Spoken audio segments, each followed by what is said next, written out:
Hi there, my name is Ben Everingham and I'm the director here at Pumped On Property, and I am super excited about today's video, which is how to find a cheap property in a hot market. So for those of you who don't think there's still value in Sydney, Melbourne, Brisbane and other hot markets around Australia, you're completely wrong. There is always opportunity in the market, and in today's video I'm going to share some information on the 3Ds, which we all love: the divorces, the distressed properties, the deceased estates. We're also going to talk about 4 options for manufacturing value, so buying a property and then adding value to the property to make really good short-term gains. I'm also going to talk about 3 different ideas in terms of who to buy from and who to target as a buyer. So I hope you get some value out of today's video. If it's your first time watching one of my videos, welcome. I'm Ben, I'm the director at Pumped On Property. Please subscribe to my YouTube channel. If you're watching this on my blog, welcome. If you've got any questions or any other videos you'd love me to record, please whack them down there and I'll do my best to get back to them for you. So in terms of today's video, let's talk about one thing before we get into everything else, and that is cheap doesn't equal value. Now, this is a huge lesson that I've had to learn as an investor that's bought 10 properties myself before the age of 33. It's a thing that for some reason in our culture as Aussies, we love the bargain, we love the cheap property.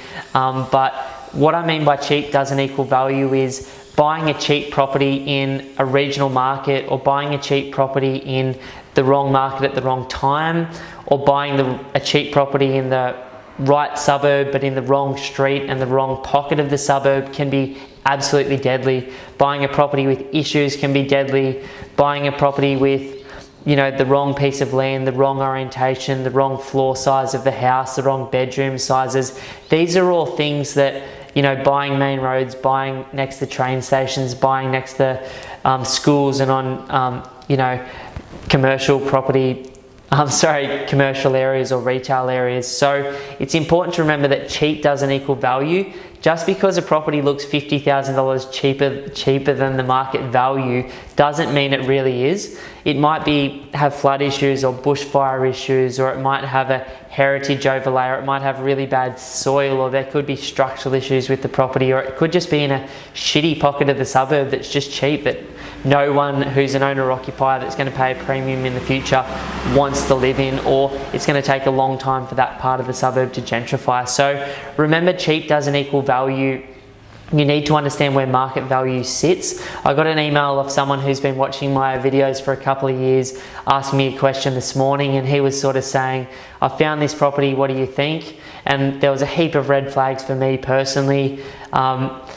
When I looked at the property, I didn't know anything about the suburb or the market.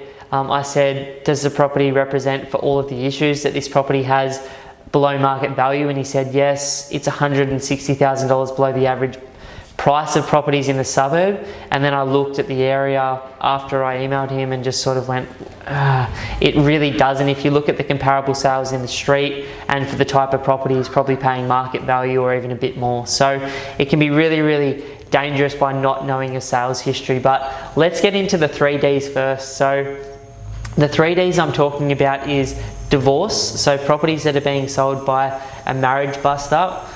Distressed properties, you know, people that are in financial hardship and are forced to sell, and deceased properties where unfortunately someone passes away in the property. Hopefully it's a grandma or a grandpa that's lived a beautiful, long, healthy life, and that is passed the property on to their kids, and now they're selling it. So regardless of market conditions or how hot it is, all 3 of these opportunities always exist. You've just got to know how to find them and where to look for them.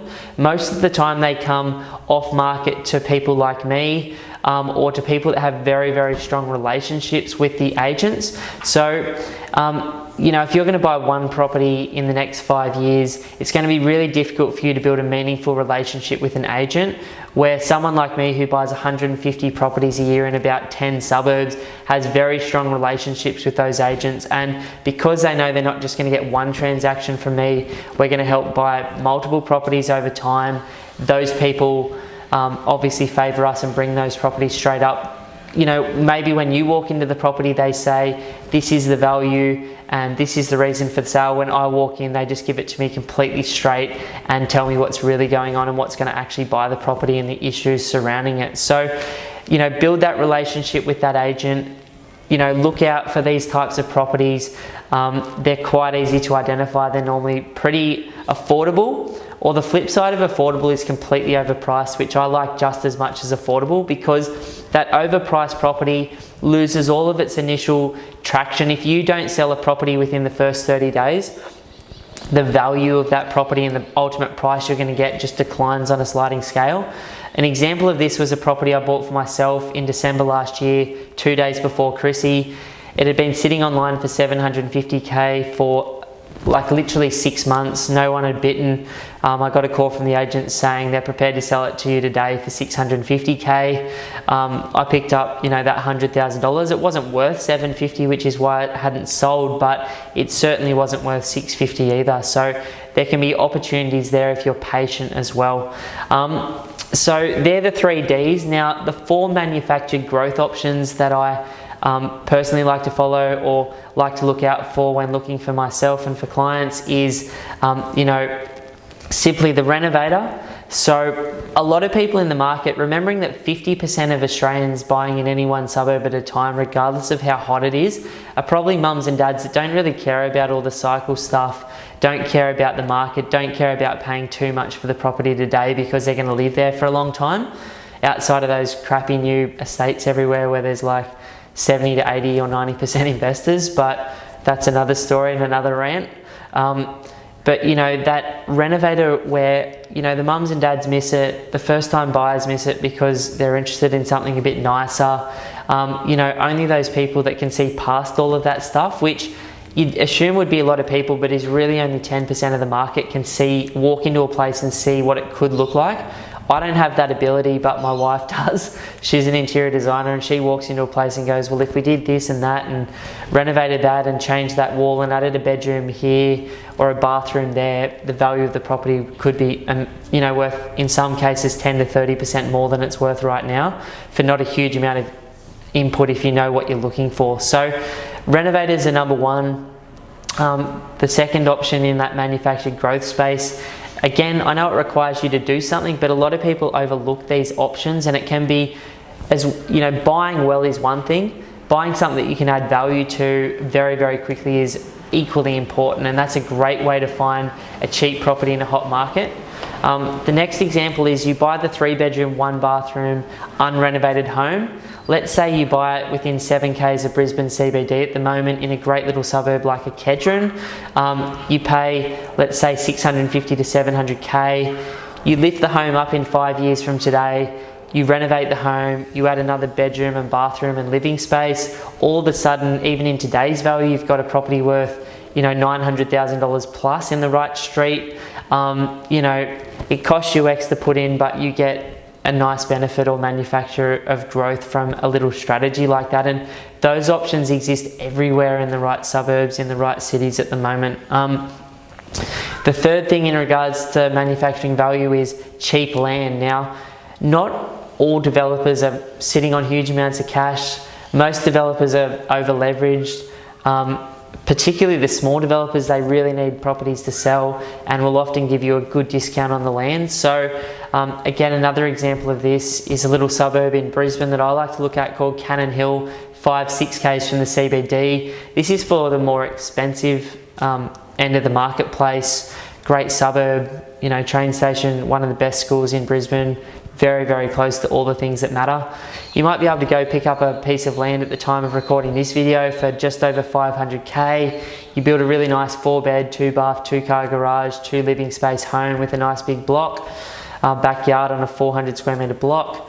You might pay $350,000 for that, but on the completion of construction, you know, that type of property in the right part of the suburb now could be worth, you know, in 2018, you know, high 8s to mid $950,000. So you could pick up a nice little, you know, $50,000 to $100,000 if you're smart and you get the build at the right price and you get the right piece of land. So finding a cheap piece of land and building can be another way to manufacture some value.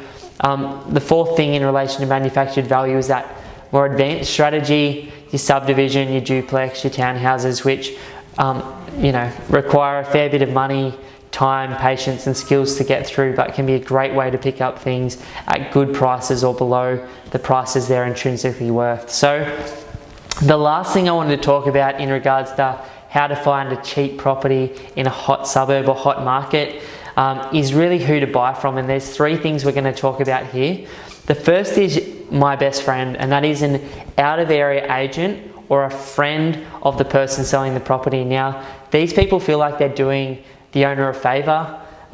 They're absolutely not. They've got no idea about market values. They've got no idea about the local market. They don't know how to price the property. They don't have anything but realestate.com and the inquiries they're receiving through that working for them, because they don't have a list of people who are looking to buy. So often these people either overprice the property, which I talked about before where I love, or completely underprice the property. Again, an example of this was this week in Kedron. Two young guys, I looked on their realestate.com profile. It's the first listing that they've ever got over 400K. They put this property online for $850,000. So for these guys, it's like, yes, we're going to double our sales commission and this is big for us. They're completely out of area agents. They've got no idea what they're doing. The property should have sold from a good local agent for $930,000 to $950,000 in a week. We picked up the property for a client for $850,000. That client's made a huge amount of money. That's purely working on the out of area agent thing. So very, very, very powerful strategy. The way you work out of area agent is you get on the realestate.com or domain profile. You click the property that's for sale that you like. Often it's cheaper or more expensive if you know market value, which is both good. Then you click the agent's name, and it actually, this is the cool thing, there's nowhere to hide anymore, so you can find out so much about these people. You click on the profile, it shows you how many properties they've sold in the last 12 months, the average price of the properties they've sold, each property they've sold and the suburbs that they've sold in.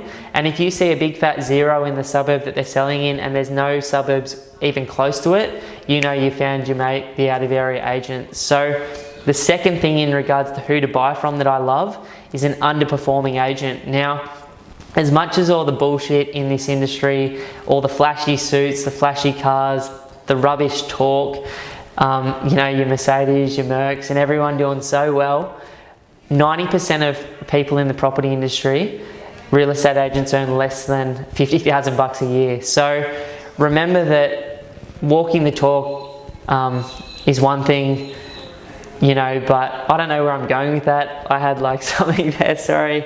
I know this isn't going to be edited out either, but you know what I'm trying to say. Like, there's a lot of agents talking a lot of shit out there that, you know, is just that, and there's nothing to actually back it up, and you can click on their profile straight away. An underperforming agent for me is an agent in a suburb that is selling, that is not one of the 3 top ranked agents, and you can see who the top ranked agents are from going to ratemyagent.com or openagent.com, and you can type in the suburb and find out who's who in the zoo and who's selling stuff. So an underperforming agent is someone from my perspective that's selling, you know, realistically it should be less than 30 to 50 properties a year, but because there's so many underperforming agents in the industry, probably an agent selling less than 10, like that's a really good sign to know that, you know, unless it's a $2 million suburb, 10 sales a year is pretty cool. But if it's your standard 400, 500K entry point suburb and someone's selling 10 properties, they're probably just making a wage and their boss is wondering if they should keep them or kick them out. So underperforming agents are awesome. Desperate agents that haven't sold anything in a little while are awesome. You know, again, I'm a buyer's agent. I care about helping my clients buy. And I love people, like this is a thing. When I'm saying all of these things in today's video, it's not about, you know, ripping other people off, because at the end of the day, they've got to sign the offer that you bring to them. But there are opportunities in the marketplace to do very, very, very well. And these are some of the ways that you can take advantage of, you know, the way that the real estate industry in Australia is currently set up. So those underperforming agents are brilliant. Those out of area agents are brilliant.